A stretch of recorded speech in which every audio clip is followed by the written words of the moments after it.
Hey guys, Nerdy Sports Fan here. We're talking Week 12 NFL action. We've got a lot of divisional matchups this week, including what we have this week with Tampa Bay going to see the Atlanta Falcons. This game doesn't matter to anybody but fans of these teams, fantasy football, and addictive gamblers. So let's get into it, guys, because that's what these videos are targeting anyway. So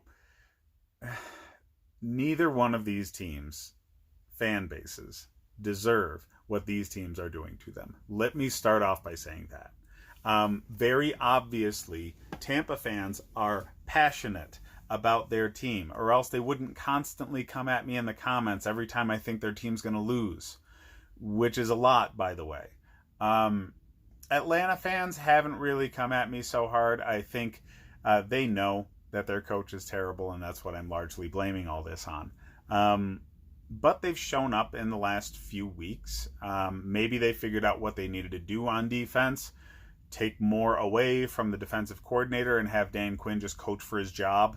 That seems to work out. The guy should just live the rest of his career on 1-week contracts, because some people need that kind of motivation to actually show up. Tampa, on the other hand, just changed coaches. So especially when you have major front office kind of moves, you know that it's going to be a multi-years kind of project. They're going to establish a baseline, an identity of the team first, because that's what you can do right away. You can't always do that with the player personnel, though.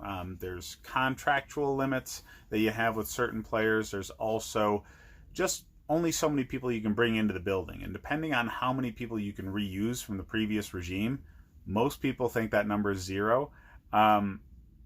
You could have a quicker turnaround than in other situations. Like, nobody's going in first thing to Green Bay thinking they got to get rid of Aaron Rodgers, okay?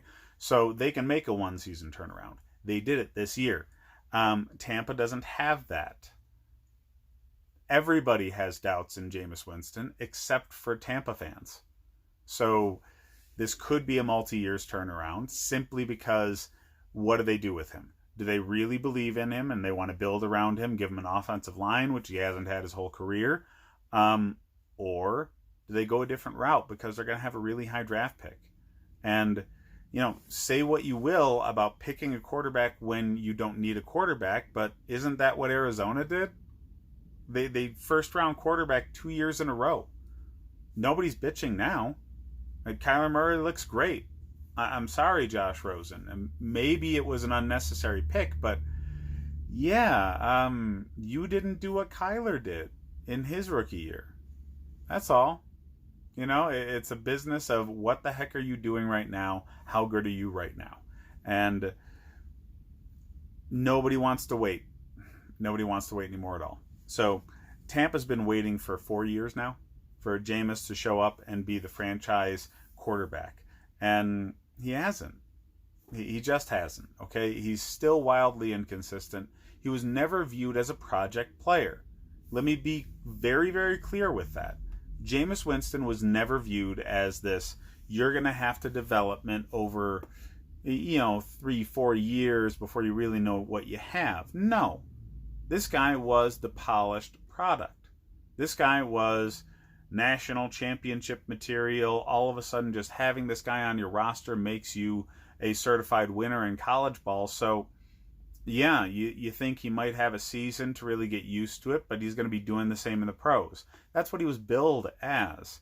Mariota was the somewhat more developmental project because he was coming out of Chip Kelly's very fast paced and obviously not usable in the NFL kind of system. But Winston hasn't done anything with that. Okay? Winston hasn't done enough with his opportunity to prove that he's the man. Both of these teams in this game, Atlanta and Tampa Bay, have, okay-ish run defenses to strong run defenses and very, very bad passing defenses. I have to say that over the season specifically, because in the last few games, Atlanta's defense has been the story. Atlanta's defense getting after the quarterback has been the difference in their wins. And Tampa's offensive line is god-awful. So I think Atlanta, if they produce the same kind of effort on the defensive line, they can get after Winston for sure. I just also think that's true the opposite direction. Tampa's offensive line is only just as bad as Atlanta's offensive line. That's it. For different reasons, maybe. Atlanta's offensive line has been hurt. But they've also been, loaded with rookies. So, yeah, they didn't do enough to address it, and it's still their primary fault.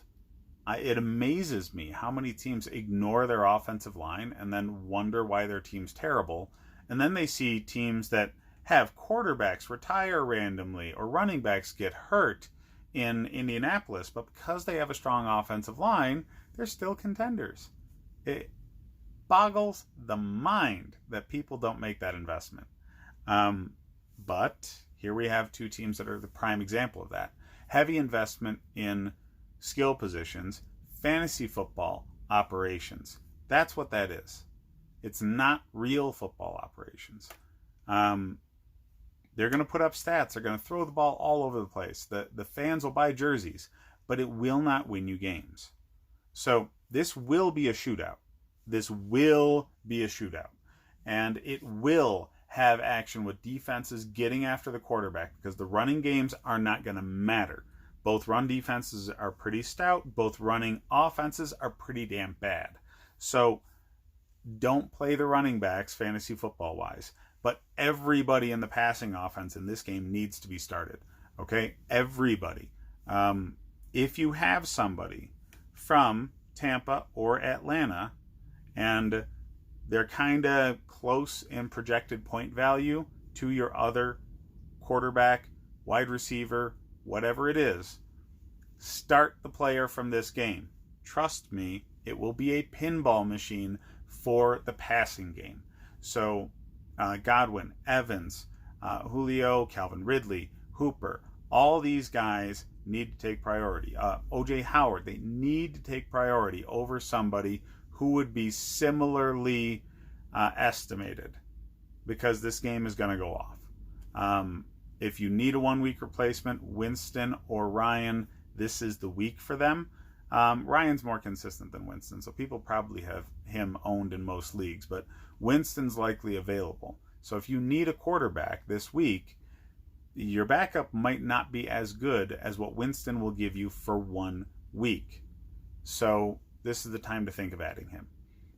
That's what I have for this game, fantasy football-wise. In the line, we've got a 4.5-point favorite here for Atlanta. That seems right to me. They're playing at home, and they've had a defensive surge. And, yeah, they're just riding the high. They're riding the wave right now, and their strengths line up well with Tampa's weaknesses. But it works the other way, too. I just think Atlanta's staff is overall more talented. So when you have that kind of advantage, you taking advantage of their weakness is just going to be better than them taking advantage of your weakness. That's all it is. It's the same sort of play, and that's why it's going to be a pinball machine game. But the talent level's higher in Atlanta, so they're going to win out. I would bet them.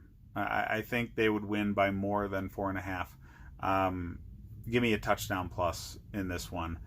Calvin Ridley will be the difference maker because they have to spend so many resources bottling up Julio Jones.